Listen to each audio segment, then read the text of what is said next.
Get the calendars out and the pencils sharpened. It's Big East Hoops schedule day, the day you've been waiting for, Big East Hoops followers. I'm John Fanta, live with you from New York City with a special edition of Shootaround. We will get right to it with all your team schedules, the Fox broadcast channel lineup as the Big East leads all college basketball conferences in national broadcasts once again. And coming up on the show, many of you wonder how this schedule gets finalized. Stu Jackson, the Senior Associate Commissioner for Men's Basketball at the Big East, will talk about the different dialogue that happens, how they get the formula. If you're curious about that type of stuff, some really insider stuff coming up. We'll reveal the steel curtain and give you a look at it. But let's get right to it. The Big East on Fox Sports. 18 games in total involving Big East teams, and it starts up in December.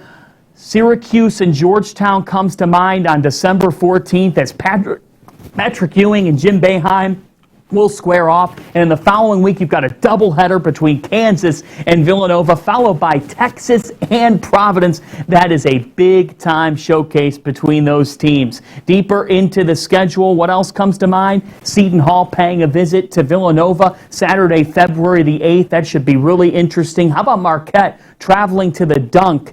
That's on February 22nd, and will get followed up by Villanova and Xavier, and it all wraps up the final Saturday of the regular season before the Big East tournament. You'll have Villanova and Georgetown, Jay Wright versus Patrick Ewing, a Hoyas team that appears to be improved and could turn the corner this season. Then Seton Hall will be in Omaha to close out their regular season on Fox. And here's a first for the reconfigured Big East. They have the most games on CBS since realignment.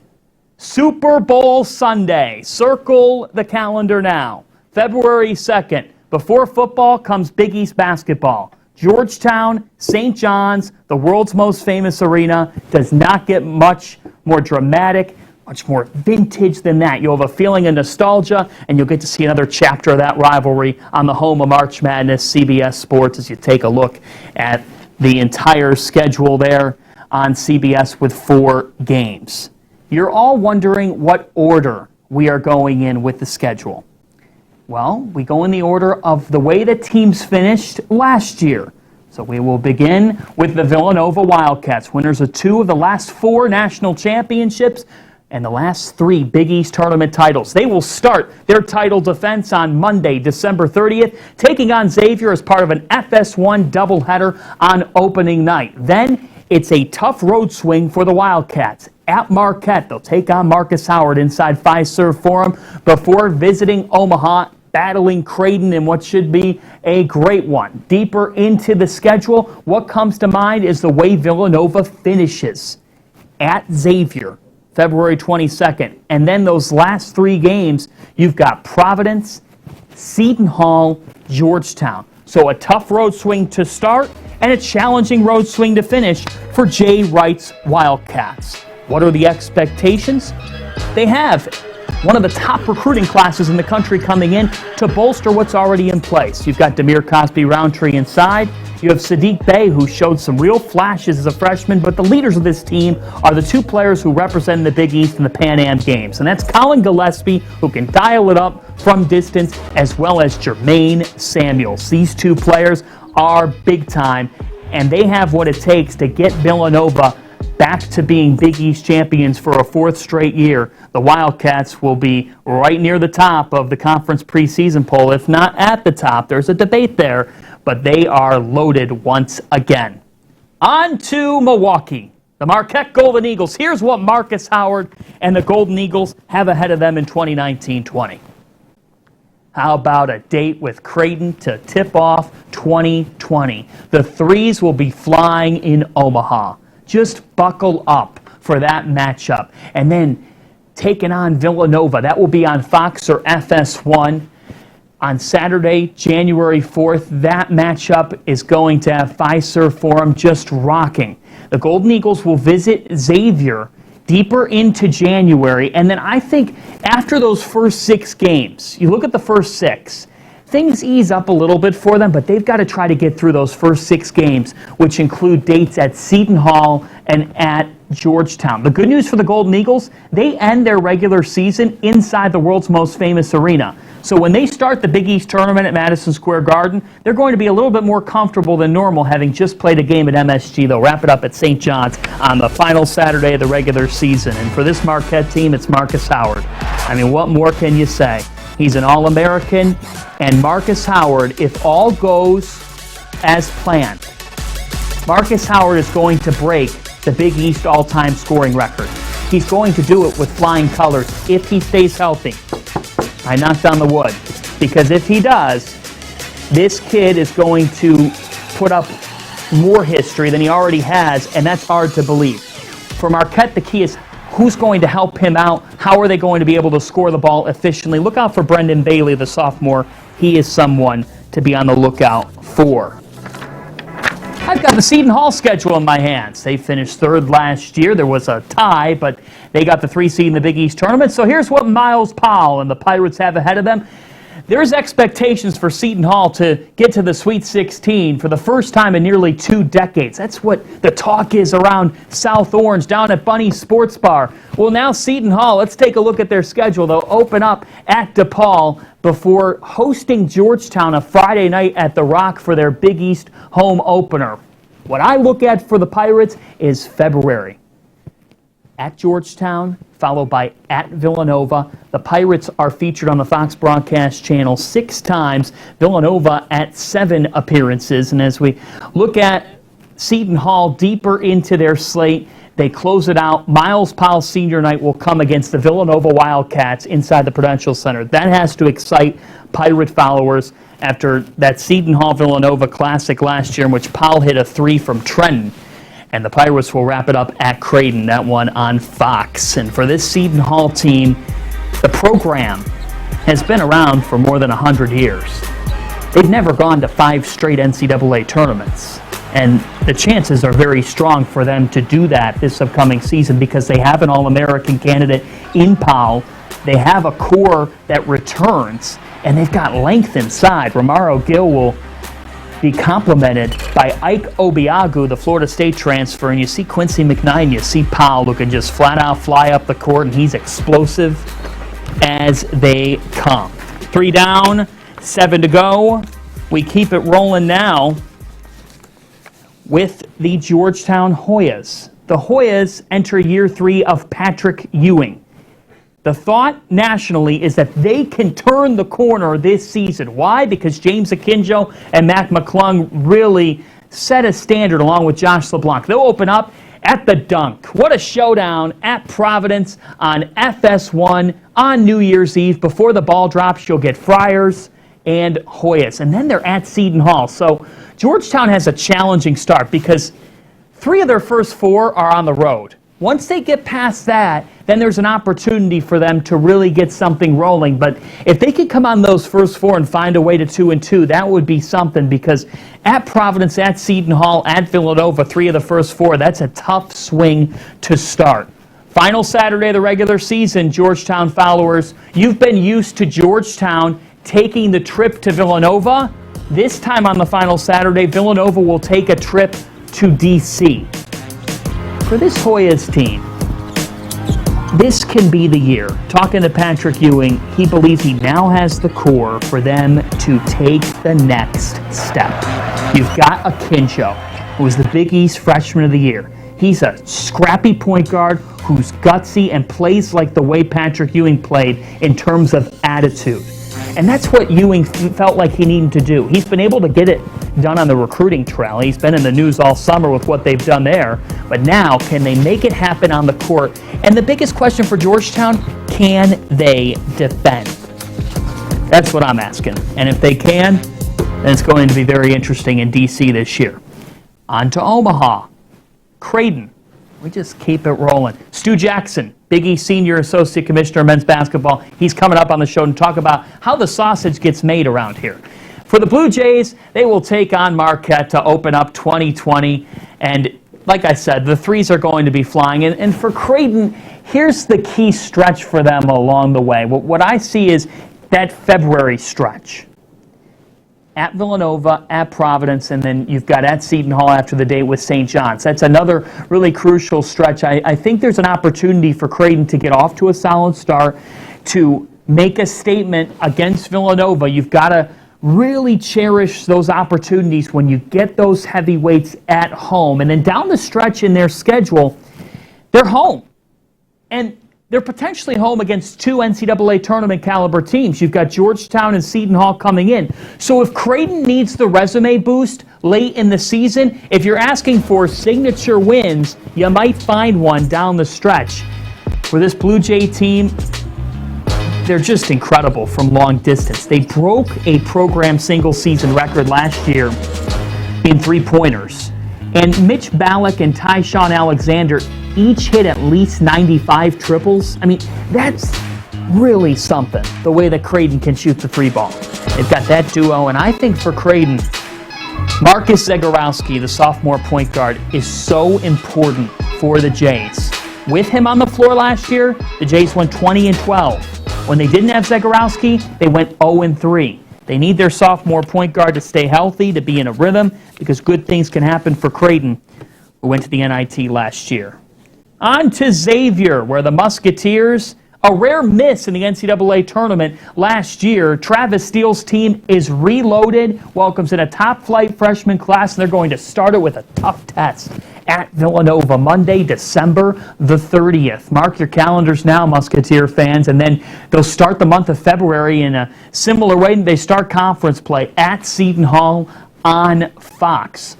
For this Musketeers team, as you digest this schedule, look though deeper into February, a chance to get into a rhythm at DePaul, against Providence at home, at Butler, and then at St. John's. That's an opportunity for them to get into a bit of a rhythm as the home stretch comes for them, and then look deeper into the schedule. They will wrap up the regular season. I know that the folks in the Midwest, being a native Midwesterner, I know what this rivalry has meant to you. Xavier, Butler, Saturday, March 7th. That's going to be a lot of fun. Najee Marshall is a top-tier candidate for the NBA draft from the Big East when you're talking about that discussion because of his pure athleticism. And Quentin Gooden and Paul Scruggs really anchor the backcourt. Well, now they welcome in Kiki Tandy. They welcome in Zach Fremantle, Jason Carter, who is a big man inside, and they have Tyreek Jones back. I mean, when I think of Xavier, I think of depth. And for this Musketeer team, for the last decade and a half, it's been all but 2 years that they've made the NCAA tournament. So for them, they've got what it takes this upcoming year, at least on paper, to get back to the dance floor. And at Xavier, that's the expectation year in and year out. And Travis Steele is getting it done on the recruiting end. Now we'll see if it can happen on the floor. It's a new era in Queens. The Mike Anderson era is well underway, and the St. John's Red Storm will start Big East play at home. Carnesecca Arena on New Year's Eve, Mike Anderson's Big East Hoops debut against the Butler Bulldogs. Carnesecca is a place where St. John's has had success against Butler, and so they'll look to get off on the right foot. Following that up, a tough road stretch. I mean, you've got to go to Xavier and Georgetown, and 5 of the first 8 games for St. John's are on the road in this conference schedule. They do have 6 of their 9 Big East home games are inside Madison Square Garden. We told you about that Super Sunday showdown with Georgetown. They'll visit Seton Hall. That's a game that's on CBS.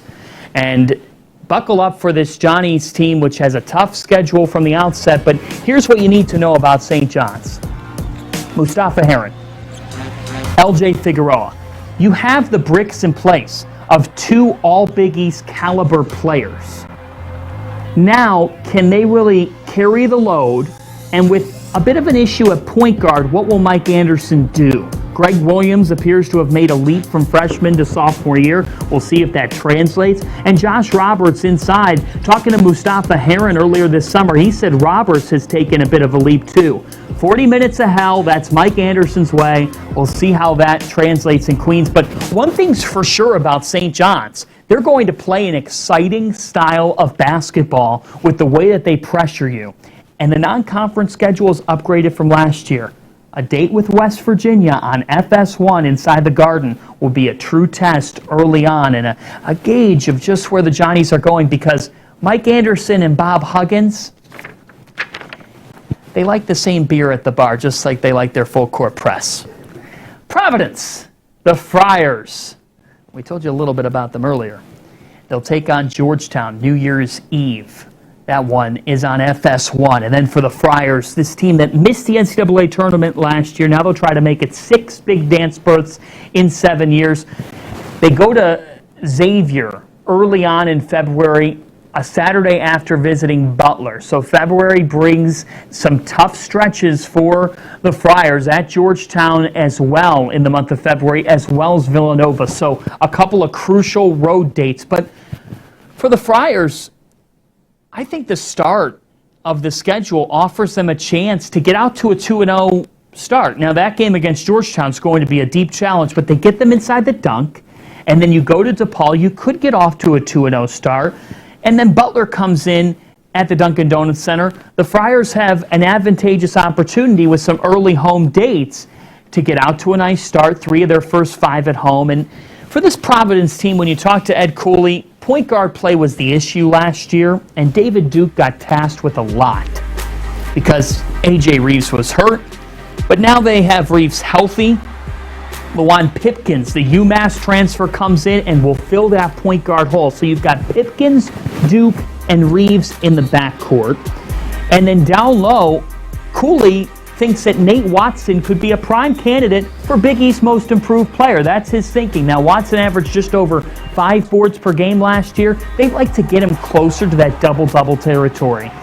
But the main thing for the Friars is, can they shoot from the perimeter? I mean, they've got a star in Alpha Diallo. We hadn't even mentioned his name yet, and we'd be remiss to not, because Diallo is an all-Big East first-team potential talent, and he's got the backcourt with him. Now, can they hit shots from the perimeter? If they can do that, they guard you as well as anybody. 8 schedules down. I've got 2 left. Let's go to Hinkle Fieldhouse. The Butler Bulldogs. Laval Jordan in year 3 at the helm. He's heading to Queens for New Year's Eve. The ball will be dropping, so the Dogs could head over there. I think they'll take the flight back to Indianapolis and celebrate with families, but you never know. And then January will get underway with the Creighton Blue Jays inside Hinkle Fieldhouse. A trip to Villanova deeper in the month, but what stands out to me is that they get Villanova at home early on in February. Look at the homestand to start February for Butler. Providence, Villanova. Then you've got Xavier and Georgetown after a road game at Marquette. So if you're looking for the February push, Butler has 4 out of 5 at home, and in this conference, you have to capitalize in home games. Because if you don't do that, you're going to fall behind. But for Butler, they start off February with precious home opportunities, 4 out of 5, and they'll end the regular season at Xavier. The Dogs did not make the NCAA tournament last year, but came close in that they had a resume that felt like it was 1 or 2 wins away. Kamar Baldwin's a star. Could be a sneaky. This is a sneaky idea, but could be a sneaky Big East Player of the Year candidate if Butler turns the corner. Because Baldwin has what it takes. He has all the intangibles that some of the other stars do in the Big East, but the problem with Butler was last year they just didn't get the results. And team success breeds individual success.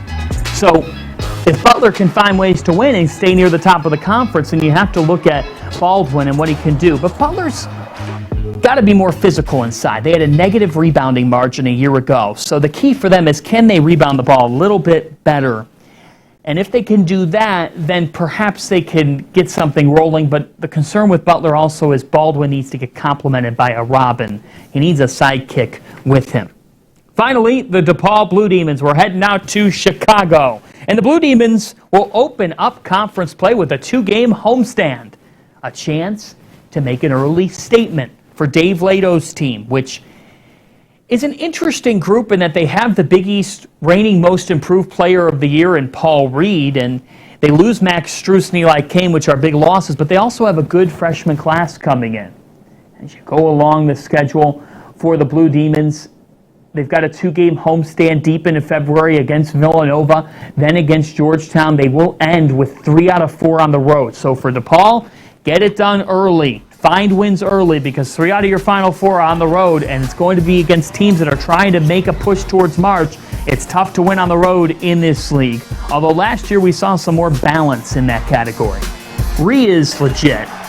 You see him finding Strus, and they will miss Max Strus this year, who got his opportunity throughout NBA Summer League and turned to the next chapter of his life. For this DePaul team, Romeo Weems coming in. You've got Reed. They could use Jalen Coleman-Lands, the Illinois transfer, to stay healthy. And the eligibility of Charlie Moore is a big storyline. The California transfer is a really solid point guard, so whether he's eligible or not for the upcoming season is hanging in the balance for DePaul. It's a big key to what they do this season. That's all 10. You've got all 10 schedules. Let's learn how this gets processed. It's a deep process. There's a computer program, and it goes beyond just the programming. If you think that it's just the Big East Conference putting a schedule out to its 10 teams today, that's not the way that this process goes.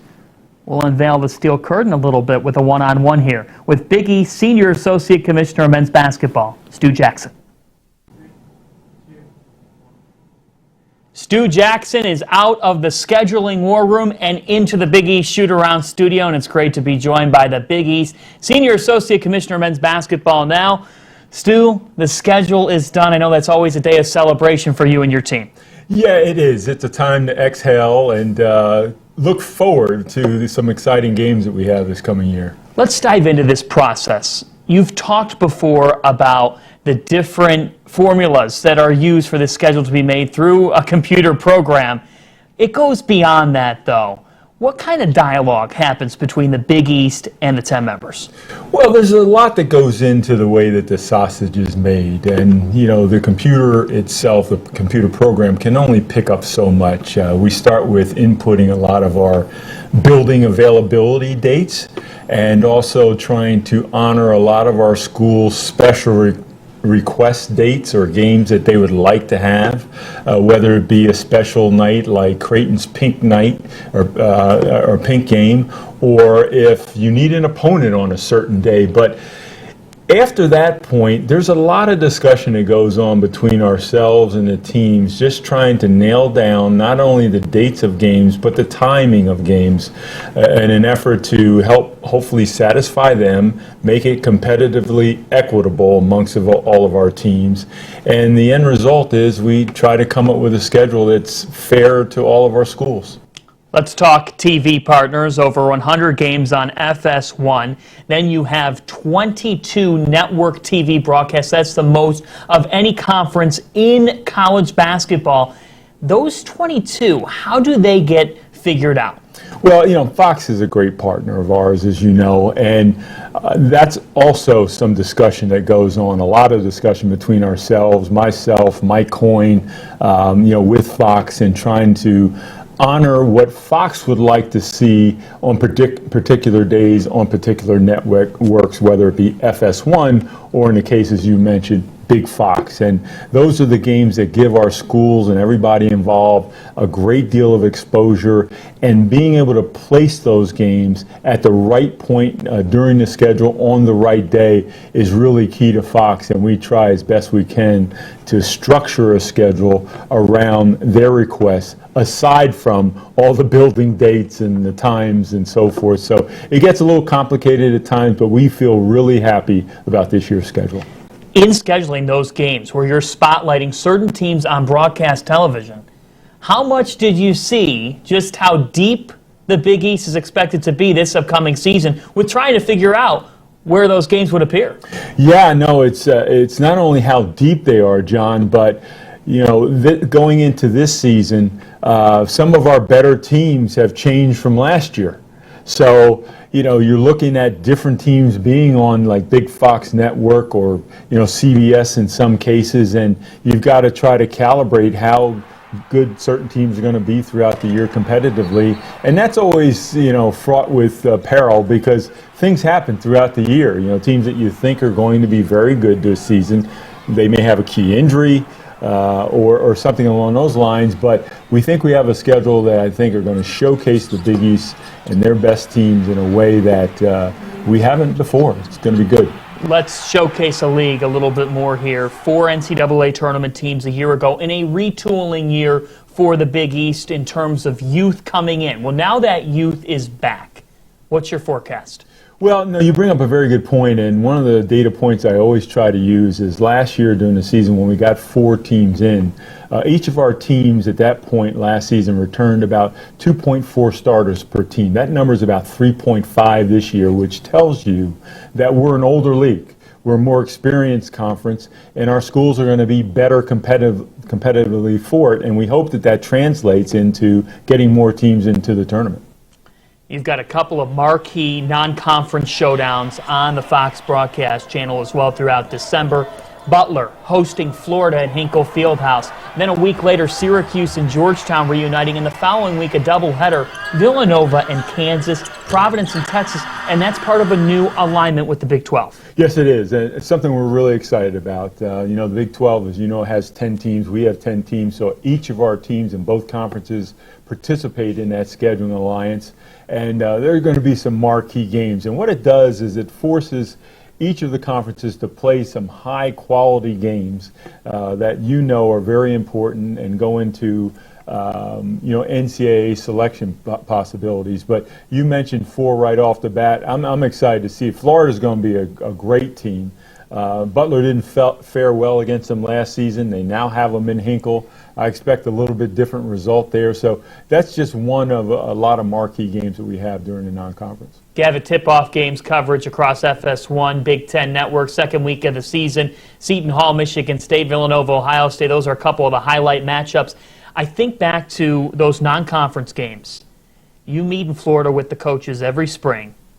How much do you speak about that idea of Seton Hall last year? They scheduled Kentucky, and they're able to beat them. And that Saturday carried weight all the way into March. Even when they went through struggles, they had that feather in the cap. Yeah, non-conference scheduling is the real lifeblood of our ability to get teams into the NCAA tournament.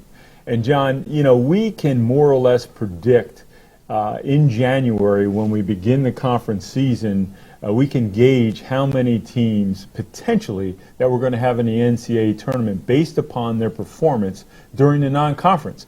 But performance is only part of the thing that you need for NCAA selection. You need to play quality opponents and still perform. And there are plenty of opportunity for a lot of our schools to perform against high-level competition during the non-conference season, because during the conference season, and this year especially, I suspect that our teams are just going to beat up on one another. And what I mean is I don't see anybody going 18-0 throughout the conference season. It's going to be, I think, a lot of balance, a lot of parity.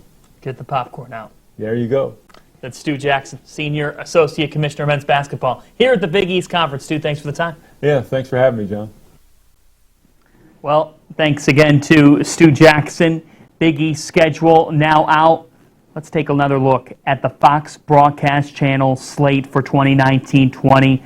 18 games featuring Big East teams will be on Fox. A couple of marquee doubleheaders, Kansas and Villanova, Texas and Providence. And you get into the month of January, Creighton will pay a visit to Xavier inside the Cintas Center. A week later, Seton Hall at St. John's inside Madison Square Garden. Those two teams have tangoed to some really good games. And look at the doubleheaders down the stretch in the season. Those final couple of Saturdays. February 22nd, Villanova at Xavier comes to mind. The 29th, Providence at Nova, then Seton Hall at Marquette. Circle that right now. Miles Powell versus Marcus Howard. The Big East Player of the Year race looks like it's going to be a photo finish potentially. And February 29th on Fox could be a decider between those two, and you get it on broadcast television. FS1 will cover the first 3 days of the Big East tournament which is back inside Madison Square Garden for a 38th consecutive year. And then you've got the championship game Saturday, March 14th on the Fox broadcast channel with Gus Johnson back on the call for Fox Sports. You can head to BigEast.com for all your game times, all the information on the schedule, locations, and plan out that road trip if you're looking to do so. And tune in to Big East Shootaround this fall. Another key date for you, Big East Media Day. That's October the 10th. Mark it down now because all 10 teams will be with us that morning from the world's most famous arena. Stay tuned to Shootaround throughout the fall. The schedule is out. It's just over 8 weeks away, folks.